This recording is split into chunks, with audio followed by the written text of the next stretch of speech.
Assalamualaikum warahmatullahi wabarakatuh.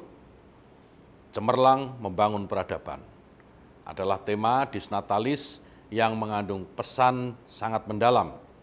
Cemerlang mengisyaratkan lahirnya generasi penerus bangsa yang tercerahkan dalam mengawal pembangunan peradaban ke depan. Tentu ini menjadi tugas seluruh sivitas akademika untuk dapat membuat tema tadi menjadi nyata.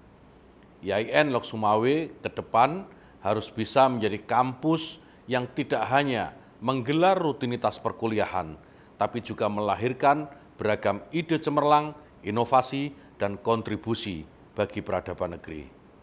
Saya Yakut Holil Kaumas, Menteri Agama Republik Indonesia, mengucapkan selamat Disnatalis ke-52 Institut Agama Islam Negeri Lok Sumawe.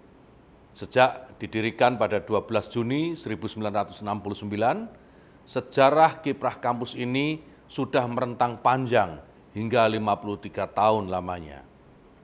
Semoga IAIN Lok Sumawe semakin maju dalam menciptakan generasi muda Indonesia yang tumbuh, berilmu dan berkembang untuk masa depan, semakin relevan menyelenggarakan pendidikan sesuai kebutuhan masyarakat, semakin kompetitif menghasilkan lulusan yang unggul, serta semakin profesional dan amanah dalam tata kelola.